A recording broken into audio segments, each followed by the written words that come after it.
Good morning, everyone, and thank you as always for joining. Sorry for the slight delay. So I really wanted to try and finish off the sugya of Das Torah, the concept of Das Torah today, and try and draw some conclusions. So forgive me if today will be a little bit of a patchwork share where I'm just going to try and mop up some bits and pieces that we didn't quite yet address. The first thing I wanted to look at very briefly is something we touched on, but I don't think we completely explored, which is the Mishnah in Ovos, which is the source of the term Emunas Chachamim.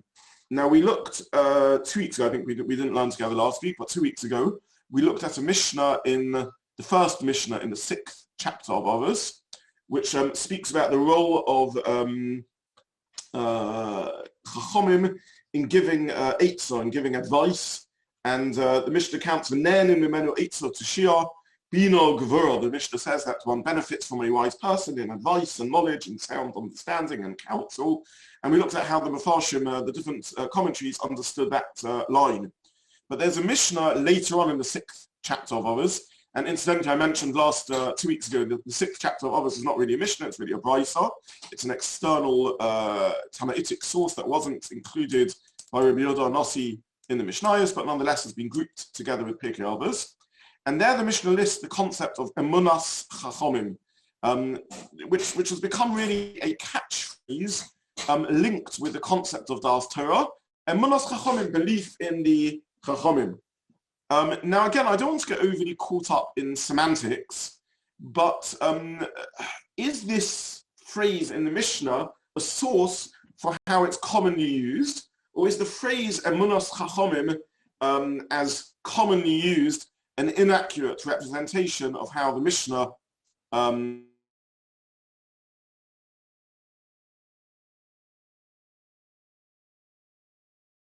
is, to the best of my knowledge, the sole source of the phrase Emunas Chachamim in the writing of Chazal. And it's become somewhat of a catchphrase associated with the concept of Das Torah.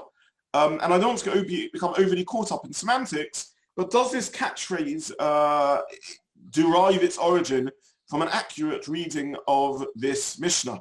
So let's have a quick look at the Mishnah together, and I'll share my screen just for a moment so we can have a quick look at this source.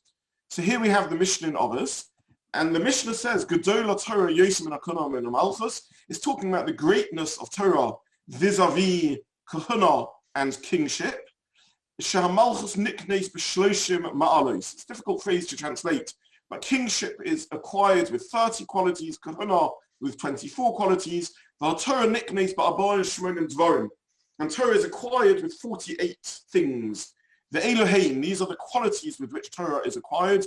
Talmud, a learning, Shmiyas ha'ozen, giving, listening of the... on my phone.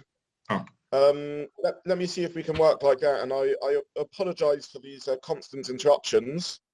I don't think I'm going to be able to share my screen via phone either, which is a little inconvenient, but I guess we'll just have to make that work. I also can't see all of you fully, so forgive me for that, but let's see if we can make this work somehow. I'm so sorry about these technological problems. Leonard, I can see you on my screen for some reason, so can you just give me a nod? Can you hear me? Excellent. Okay, I can only see a couple of you. Okay, we'll have to manage without the share screen using the slightly more clumsy format of my mobile phone. So the Mishnah in, I don't know what everyone heard last time, so forgive me if I'm repeating myself, but the Mishnah in Ovos, it's not really a Mishnah, it's a brisa, a Tanaitic source not collected in the Mishnayos, lists amongst the 48 qualities used for acquiring Torah, Emunas Chachamim. Now, if we look at the Mishnah in context, I can't show you the screen inside, but if we look at the Mishnah in context, it's listing what would appear to be 48 methods for acquiring Torah, 48 qualities rather, needed to acquire Torah. Some of these are qualities of personality and midas, like Yiras Shamayim, another, modesty. Some of them are learning. So one needs Talmud, one needs to learn with reason. Shmiat ha'ozim, one needs to give ear to the sages. Dikduk chaverim or pilpul atalmidim, one needs to engage in pilpul with other students. Miot sheina, minimizing sleep. Mikra Mishnah, one needs to learn Mikra Mishnah. And then amongst the list, it lists Emunas Chachamim. Amongst the qualities needed to acquire Torah is Emunas Chachamim. So the first thing to note is, the Mishnah here is not stating this as a sort of universal value necessarily. It's stating it as something that one needs in order to acquire Torah. Now, don't get me wrong, acquiring Torah is clearly of prime and most significant importance. Nonetheless, this isn't a Mishnah that's saying Emunas Chachamim is a halachic requirement. It's saying this is one of the tools needed for if one wishes to be someone who has a kinyan in Torah. Many of the qualities in the Mishnah are important values for everyone, but clearly not everyone is going to engage in pilpul talmidim or in miot sheina or miot tanuk. These are not halachic obligations. Now, simply what the Mishnah is saying are the tools or the qualities needed as the Kinyane Torah. So, Emunas Chachamim in this Mishnah as an absolute source for a value which is a requirement or a basic of a functioning Jewish life for every member of Klal Yisrael is not such a clear concept at all. So, what does though Emunas Chachamim mean? So, there is a Meiri who indeed takes it in the classic understanding of the word or the modern way it's often used. And the Meiri says, you know what Emunas Chachamim is? It means lahamin b'chol davar, to believe everything that the sages say, even something she'ein seichel masega, something that the reason of the listener doesn't grasp. So the Meiri is saying that there is a concept of believing that which wise people say, even when the seichel doesn't grasp it. However, this isn't or shouldn't be as a controversial idea. The idea of listening to the wise, even when we don't understand it, is a basic aspect of the functioning of life. I mean, surely this is the case in every area, in every domain. We listen to a doctor, even when we don't understand their medical advice, because we understand they have expertise in the area. This isn't what we meant, at least if you remember when we spoke right at the beginning about our Torah as being a spectrum of ideas. This isn't what we meant by certainly as one moves further along the spectrum of ideas. If one simply means that one should recognize expertise, which would include insight, which one doesn't necessarily have oneself, which one can't grasp oneself because one isn't an expert in the area, this is a basic aspect of the functioning in every dimension of life. Of course, we always should rely on expertise, and that will include areas which are beyond our own understanding. Interestingly, however, there are other explanations in the concept of Emunas Chachamim. So the Machzor Vitri, which was written by Simcha Vitri, one of the students of Rashi, and it's generally considered to have come out of the base of Medrash of Rashi and generally reflecting Rashi's views. He says that the concept of Emunas Chachamim means Shemamim Divrei v'lo k'tzedokim v'baisosim. It simply means we believe in the concept of the tradition, the Masorah of Chazal, unlike the Sadducees, the Sadokim and the Baisusim, who don't believe in Torah Sheba'al Peh. So in previous series, we looked at the concept of Torah Sheba'al Peh and why we believe in a Torah Sheba'al Peh. And the Machzor Vitri is saying that this Mishnah simply believes that one of the 48 necessary prerequisites for Kinyan Torah, for acquiring Torah, is that one believes in Emunas Chachamim, in Torah Sheba'al Peh, in one has faith in the traditions of the sages. So this is an alternative reading of Emunas Chachamim. This is very, very important to Shuvah of Rabbi Yaakov Weinberg, the 3-day Aish, who speaks about this concept of Emunas Chachamim. And he says that a necessary requirement of Torah, as listed in the other kinyanim of the Mishnah, is that one uses one's mind. He says Emunas Chachamim is a necessary quality in acquiring Torah, because without it, one wouldn't treat seriously their words. To become a scholar in any discipline, and Kal v'chomer, how much more so in Torah, one needs to take seriously the words that one is studying. If one is casually dismissive of them, one will never invest the sufficient thought and consideration and reason to be able to genuinely consider and work through what one's learning. Almost invariably, every time one learns a halachic source, every time one learns the Gemara, one's instinctive reaction is, I don't understand this. This doesn't make sense to me. What's going on over here? How are we meant to understand this? And one works in the sugya and invests in it and learns in it and toils trying to understand, until eventually one hears and understands the perspective of the sugya, and suddenly one's eyes are opened, one's enlightened, one's illuminated into understanding what's going on and how Chazal conceived of the Torah. So Emunas Chachamim, a sort of faith and trust in what I'm going to learn, is one half of successful Talmud Torah. However, there's another half of successful Talmud Torah, which is I now need to understand what they're saying. I use the Emunas Chachamim as a springboard and as a launching pad to commit me to invest in what I'm learning. Emunah means a commitment. I need to commit in what I'm learning in order to take seriously Divrei Torah and be able to invest in it. However, now that I have learned it, now that I have invested in it, I need to understand what I'm learning. I need to understand and hear what they're saying. And Torah, in which I haven't invested, in which I haven't at the end come out with some understanding, that's not Torah. So just learn a sugya and say, look, they knew what they were saying, they understood it, I can rely on them without further thought. That's not the other aspects of Kinyan Torah. Don't forget, in the list, there's many things. You also need pilpul, you also need reasoning, shmiyas ha'ozen, you need binas halev, an understanding of the heart, sichrus halev, reasoning of the heart. You need all the other qualities of the Kinyan Torah in order to apply Torah. So as Rabbi Yaakov Weinberg points out, Emunas Chachamim here isn't meant to be understood in the context of switching off reasoning. It's meant to be understood in the context of a commitment to making the necessary effort to try and understand what is being said. In the interest of time, just because we lost a few moments, I don't want to go into this in too much detail, but this is even reflected in the halachic process. There is, for example, extensive halachic discussion around a dayan who makes a mistake.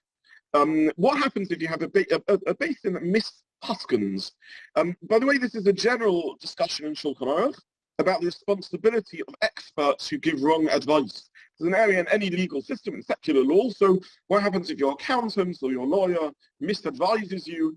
And in halacha, this is discussed. It's discussed, for example, in the context of a money changer or a shulchani, a banker, who misassesses the value of a coin, and as a result, you sell it to someone at the wrong price. And it's discussed in the context of a din Torah. So Reuven and Shimon come to Beis Din, and the court rules that Reuven is obliged to pay his chayav, and he pays Shimon. Shimon now moves off to South America and disappears. And then it turns out that Beis Din has made a mistake. And there's an extensive discussion about what Beis Din's responsibility and culpability would be in this. There would be a possibility of some of them being responsible. They have been going, they've caused damage, and are responsible for this. The Baal Hamar, in one of the figures that discusses this, makes the point that if the dayan makes an obvious mistake, then there is responsibility on the Baal Din, on the litigant, to have noticed this and pointed this out. And therefore he is held, or she is held, somewhat responsible for the mistake that the dayan has made. And this would limit their ability to make a claim. Meaning to say there's an expectation on a litigant in a court case to point out if something has been clearly misunderstood by the dayan, and if a terrible error has been made. To just accept blindly the ruling of the Beis Din without pushing back is not an application of Emunas Chachamim. And then there are other explanations in what Emunas Chachamim means. The Medrash Shmuel, which is not a Medrash but a later commentary round about the 1500s, written on Pirkei Avos, he gives two explanations in Emunas Chachamim. The first explanation is, he says, to believe what the Chachamim say based on the pasuk of Lo Sasur, which is where we started, the pasuk in Devarim, don't deviate from what they say, in which case Emunas Chachamim isn't an additional source, but we need to go back to learn what Lo Sasur means, as we previously learned, and we saw the parameters of this halacha. And the second explanation he gives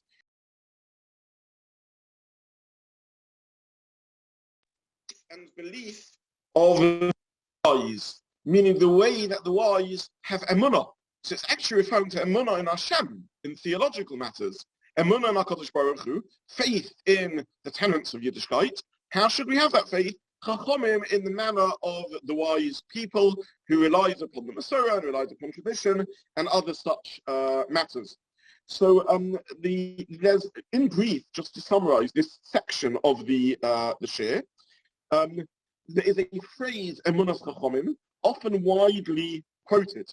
And again, as I said, I don't want to get caught up in the semantics and over-obsessed with the phrase itself, but if one wants to use it in a technical sense, as a source for a blind faith, as it were, if one wants to take it as a source for that extreme end in the spectrum of Das Torah, and one wants to use the Mishnah as a halachic source for this, the Mishnah would appear not to be a halachic source for this. The Mishnah is talking in the context of Kinyonei Torah rather than general halacha, number one. And number two, the translation of the phrase Emunas Chachamim, yes, is understood by the Meiri as an idea in general trust, but modified by Rabbi Yaakov Weinberg to mean as one of 48 Kinyonim, but one still then needs to afterwards apply one's reason. And we saw many other Mepharshim understand it differently. It may be contradicting the, coming to go against the Tzaddokim, the Sadducees who deny Torah Sheba'al Peh, or it may refer to actually belief in Hashem in the context of Emunas Chachamim. So this is piece one in what I said would be a little bit of a patchwork quilt of a shir, in which I'm just trying to deal with various sources that we didn't yet have time to cover. What is the role of Nevuah or Ruach HaKodesh in Halacha? To what degree is Emunas Chachamim built on a super rational ability of the wise to arrive at truth? In other words, when we talk about Das Torah, do we mean a application of reason and the principles of Torah learning to decide Torah law or beyond Torah law matters of life? Or are we referring to some mystically granted authority which is the basis of trust in the Chachamim? Now, we already saw the Rambam on the Pasuk in the 17th chapter of Devarim, where we started from, and from which we started, which was Lo Sasor, in which the Pasuk grants sweeping authority to Chazal, Yomin or Small, veering right and left. We saw Rashi,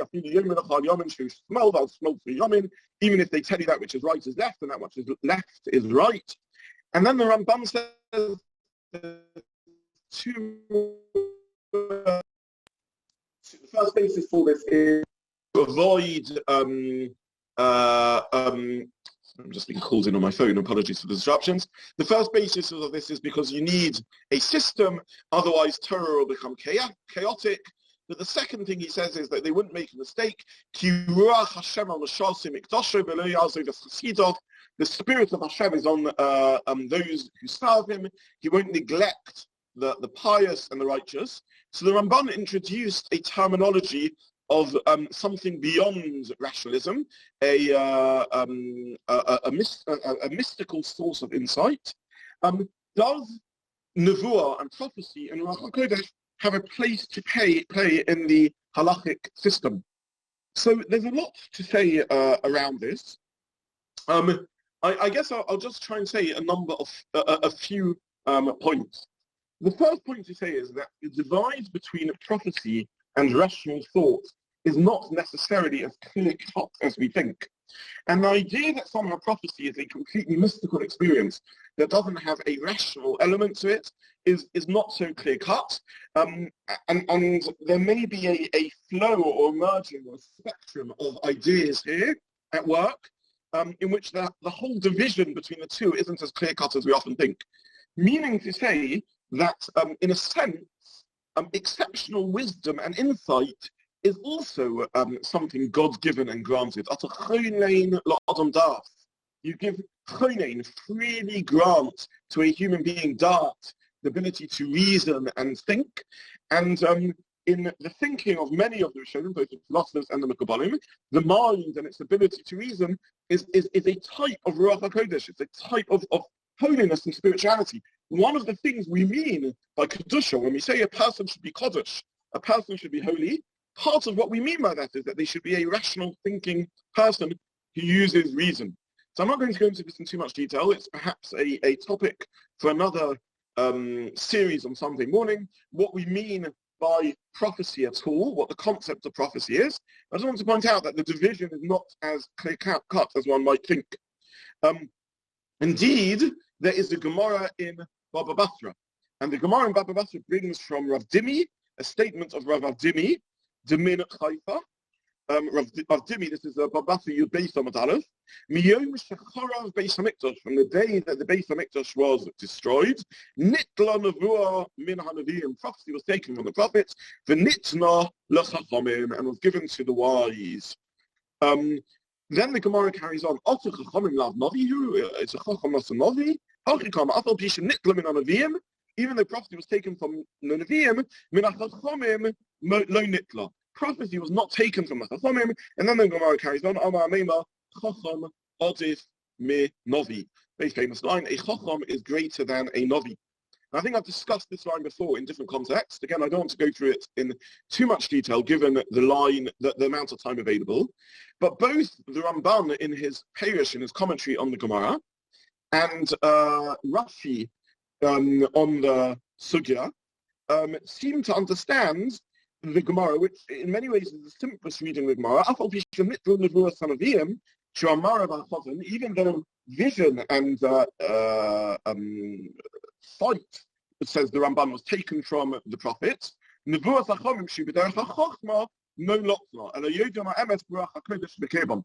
know the truth through the Ruach HaKodesh within them, since the Derech HaChochma was not taken from them.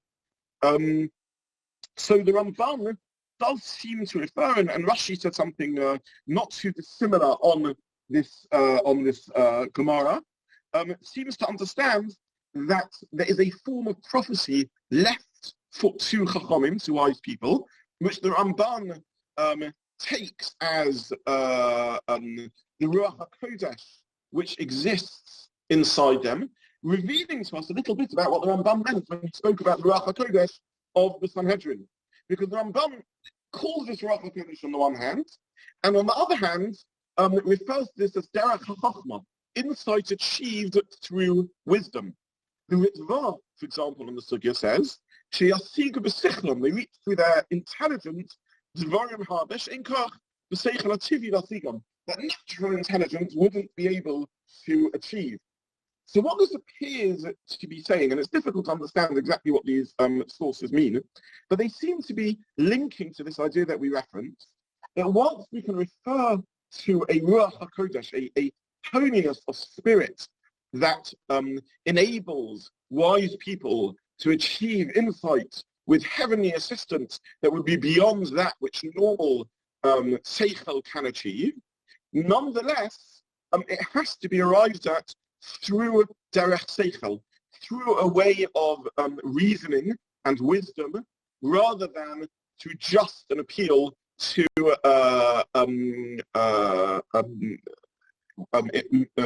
prophecy.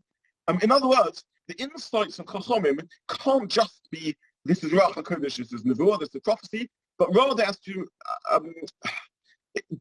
intellectual abilities which have been enhanced by divine inspiration, which would seem to say that they must therefore be able to explain their reasoning, and they can't just say, well, this is sort of an intuitive sense that I have through some form of Ruach HaKodesh.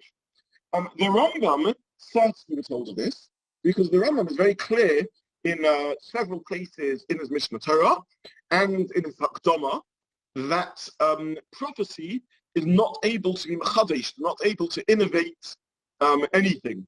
A chacham can innovate using either the tools of interpretation or the tools of innovation, creating gezeros and takanos. But a novi who says that HaKadosh Baruch Hu has given a permanent change to practice is an invalid nevuah. If a novi claims there's a temporary suspension of a halacha or a temporary innovation, well, we find Nach full of this with ADO, again, his battle against the Nevi'ei Baal, the so-called prophets of Baal, on Har Carmel. But the concept of Tosefes B'Giroyin, adding or taking away to the Torah. Mitzvot HaNevuah, the Rambam says, B'shum pamim, absolutely not. The role of a Navi is not to innovate, cannot be to innovate or create something new. What would be the source of the Rambam? Well, really, the Gemara of Lo B'Shemaim, that is not in heaven. Torah has now been given to us, and therefore the appeal that was made in the famous story of the Tanur of Achlomai, which we looked at extensively with arguments between Rabbi Luzzatto and the Chachamim, in which they appeal to the bus call, to a voice from heaven, and various other miraculous proofs, doesn't have authority. Having said all that, the issue is not completely resolved, and there is a long-standing tradition of some poskim appealing to a metaphysical insight. And this ranges from the Rabbi Avraham, the critic of the Rambam, who wrote Hasagas on, critical comments on the Rambam in his on his commentary in the Beis HaMedrash, in the commentary on the Rambam. And the Ravid writes on several occasions appealing to some form of divine assistance. He writes in one case in the Hilchos Shofar and Sukkah, Omar Ram, Kavahu Fia Ruach HaKodesh B'Beis Midrashenu, the Ruach HaKodesh has already appeared in our Beis HaMedrash, and this gives me a source for a particular pasul. The Rabbid writes in a matter of the Kedusha of Eretz Yisrael, he says, Kach niglani b'sod Hashem Mireov, this has been revealed to me through the insight of the Sod Hashem Mireov, secrets granted to those who fear him. There is a halachic work written in the 1200s called Teshuvos Min HaShamayim, response received from heaven, in which one of the Rishonim receives some form of mystical insight from an angelic force or a malach, and use this to paskin halacha. There's probably somewhat of a divide here between different traditions in Klal Yisrael. The authority granted to the Arizal may have been based upon insights that he achieved from revelation of Eliyahu Hanavi, and from prophetic or quasi-prophetic insights he achieved revelations of Malachim. It's famous that the Vilna Gaon in tradition refused mystical insights in Torah granted by a Malach, and only wanted to understand them through his own toil. The Beis Yosef, Rabbi Yosef Cairo, who is the master of halacha and legal systems, and in general, halacha and legal systems involve a certain type of rational mind and rational thinking, clear legalistic thinking.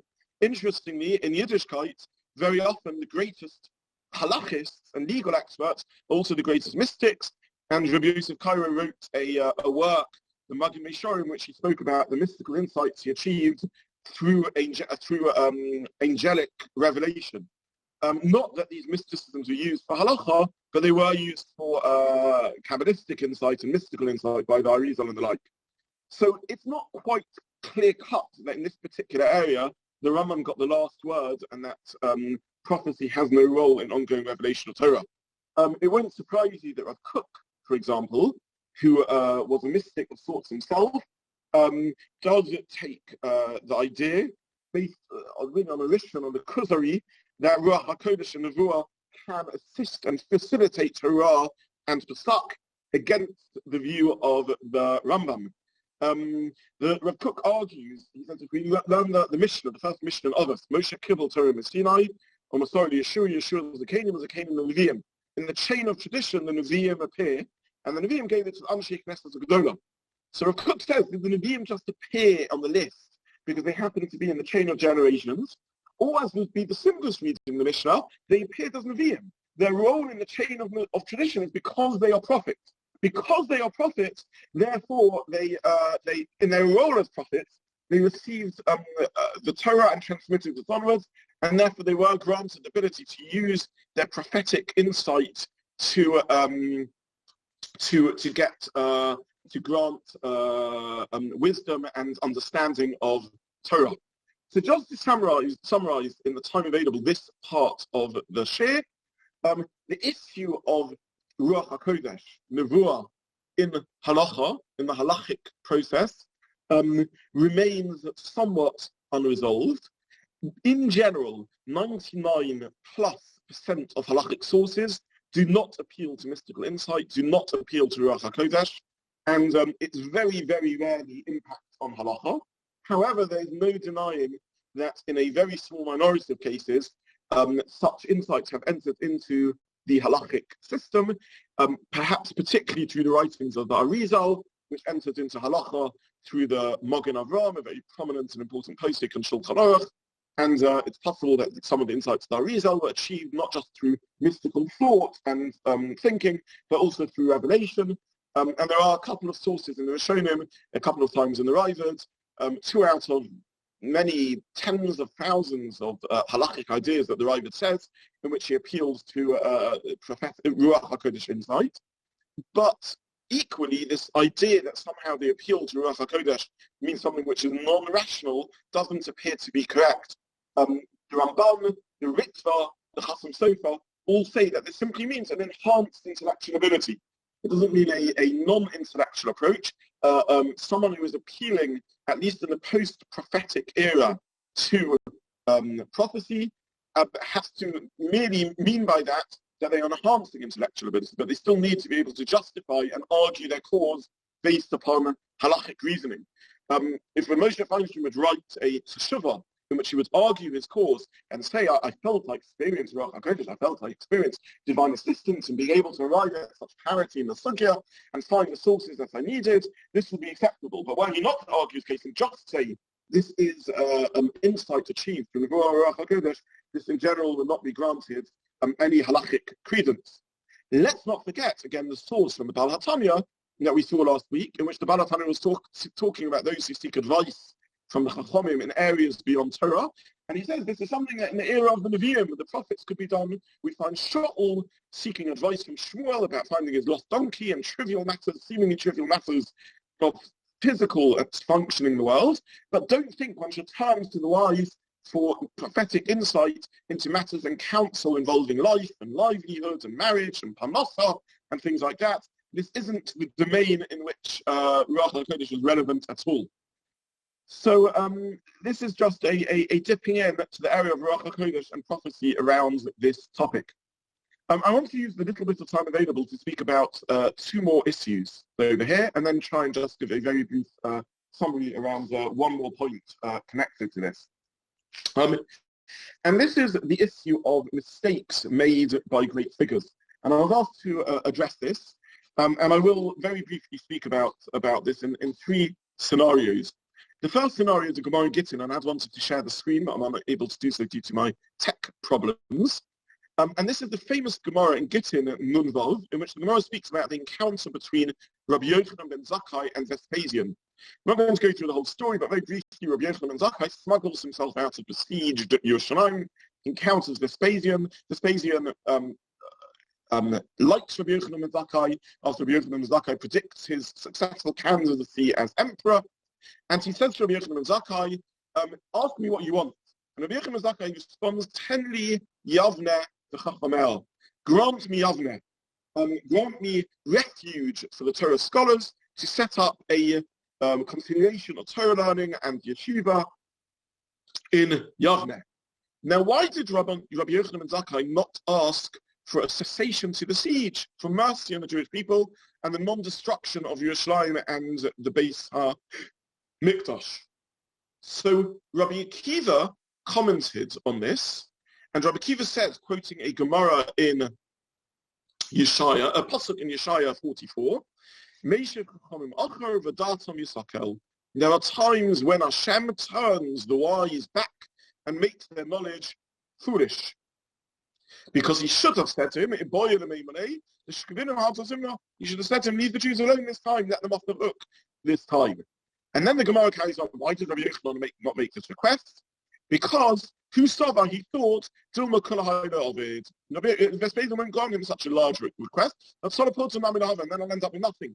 And if I ask him a moderate request, then I will end up with something. So the Gemara in Gittin, at least according to Rabbi Akiva, indicates the idea that the wise can make mistakes.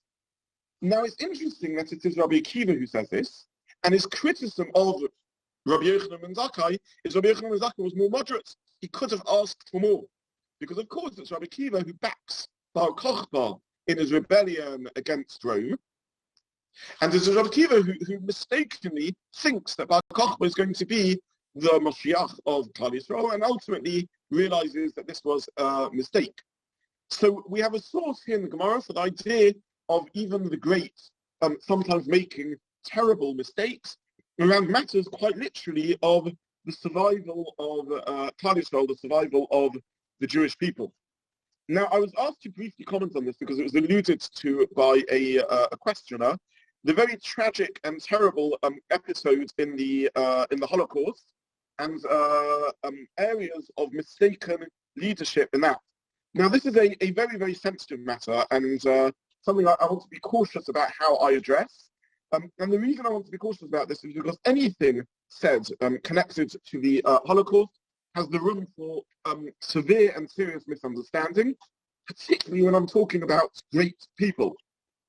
And I want to precede this by saying that it is beyond impossible for us to make judgments really and truly about victims of the Holocaust and decisions made by people who are struggling to survive and deal with impossible situations that were completely and utterly unprecedented in Jewish and human history. Nonetheless, it is a historical fact that on the 17th of January 1944, the Belzer Rebbe, for example, Rabbi Aaron Rukeach, together with his brother, Rav Mordechai, who was also a prominent leader, left Budapest for Eretz Yisrael. And a day earlier, Rav Mordechai, quoting his brother, the Belzer Rebbe, gave a very large drasha in shul, in the large shul of the Kahal Uraim in Budapest.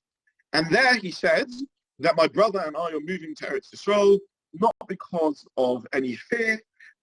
We are the Maminim, B'nai Maminim, believers, the children of believers. We believe the promise of the Tzaddik, the God Aladah, the Belzer Rebbe, and it's been revealed from heaven that the end of our troubles are here.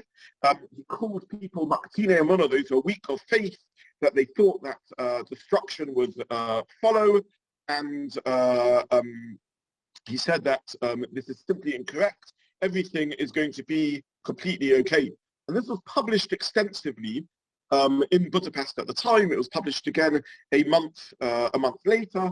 It was published as a summary. He says those who are afraid, chas v'shalom, to be afraid. The tzaddik of the generation, the Belzer Rebbe, sees that there's going to be complete peace and tranquility, and he's simply going because he wants to move to Eretz Yisrael. He says there'll only be tov, rak tov, only be good, and only good, and all good on the Achenu B'nai Yisrael, our Jewish brethren who are living in this land. A month later, just 2 months after this, the Germans occupied Hungary fully, and about 4 months afterwards, of course, we know that on May, the mass deportation of Hungarian Jews started. So this was a very, very terrible and painful episode in Hasidic history and the history of the Belzer Rebbe and the communication he shared, and is a modern-day example of what Chazal recognized in Gittin Nun Vav of Meishim Chachamim Acher V'Datam Yisakel, of the fact that sometimes in rare and difficult and painful situations, even the greatest of the great can make mistakes.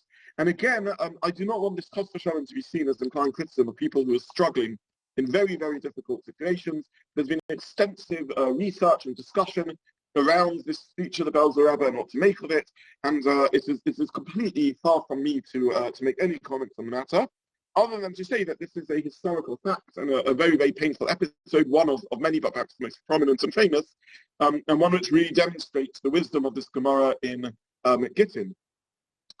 Does this mean that one should ignore the words of the wise? Absolutely and categorically not. The fact that one can make a mistake simply tells us there's no infallibility. It doesn't tell us that on average, in general, it makes sense to follow the wise.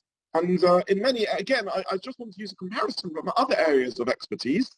None of us would be troubled by the idea. None of us would be troubled. In general, it makes sense to follow experts. So it's a rational person will follow experts on the one hand, and equally understand that this doesn't mean infallibility. And again, this is simply relevant to the sort of more extreme permutation of the spectrum of Das Torah and how one understands it. So just very briefly, and with this I will conclude, if one wants to take the most extreme stance in Das Torah, which we identified in the first weeks that we learned with several core features of what we mean by the concept of Das Torah, including belief in infallibility, including a mistrust of the ability of oneself to reason, absolute reliability, no mistakes, a breadth of authority, not just across Torah, but across all domains of human knowledge, not required to bring proof for reasoning, a chiyuv and an obligation to listen to, the idea that this is something that is uniquely granted to the Gedolim HaTorah and beyond derech HaTeva, super rational. If one wants to adopt this most extreme stance in which it has all the features of Das Torah on that far end of the spectrum, this is a hard stance to adopt. It would take as its basis the Sifri, ignoring, as we saw, remember Shewanu, the recordings are available, the different version of the Yerushalmi, which the Sifri that Rashi brought, Al Yomin Shu Small Shu Yomin, taking right and left. It would take the second explanation of the Rambam, who speaks about a Ruach HaKodesh type of thing, experience. It would extend it away from just the Sanhedrin, but to the Gedolim of modern times, which again we've seen is not something that's clear-cut. It would extend it to modern scholars based upon the thoughts of the Chinuch, and then it would extend it in breadth to apply to all areas of wisdom and life beyond just that of Torah, and even in areas in which halacha isn't normally considered to apply. So can one claim that the most extreme version of Das Torah finds a basis in halachic sources? I think difficult, and if yes, this involves a combination of minority opinions on every topic. Is there, however, extensive authority granted to Chazal and the seventh Sanhedrin HaGadol? Yes. Would one be wise to seek advice from a Talmud Chacham? Absolutely yes. It makes sense to consult people of wisdom and insight. And as we also saw, correctly pointed out by the Chazon Ish, who doesn't need my agreement, obviously, Torah can impact on many areas of life beyond shilas around the kitchen and Shabbos, when it comes to choosing a job and a spouse and other such areas. Clearly there are hashkafic and halachic matters that one would take into consideration and would be relevant to think about. So this concludes what I wanted to say on Das Torah. Forgive me again for the technological disruptions today, and also for the slightly patchwork nature of this last show, which I was trying to tidy up some points. But I wish everyone a good day, and I'm happy to pause and take questions if anyone wants to use the opportunity to do so now.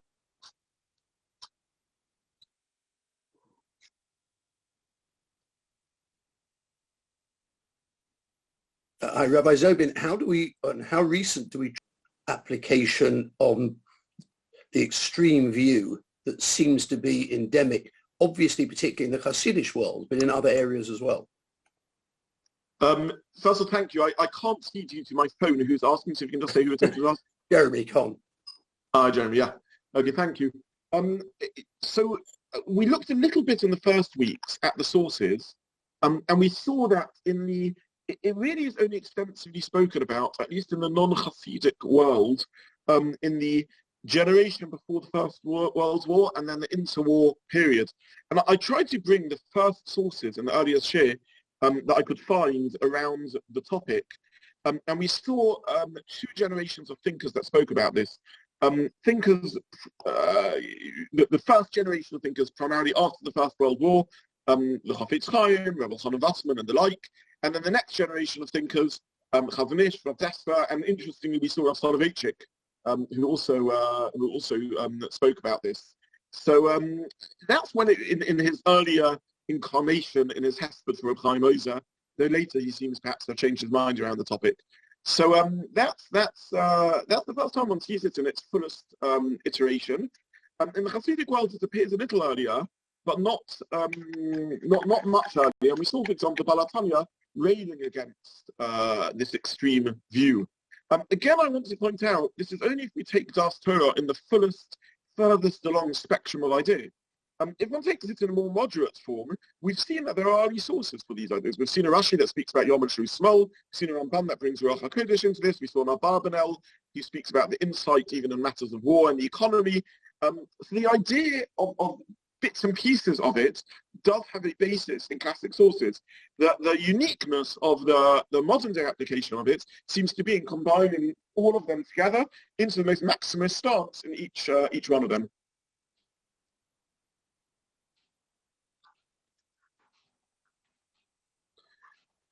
Okay, I'll stop there today, partly because my technology is making it pretty hard for me to interact with everyone. Thank you so much, and I wish you all well. Thank you for joining, and I'm not yet sure next week what the program will be, but I'm open for suggestions for a new topic for us to look at, and I wish you all well. Thank you. Thank you very much. Thank you.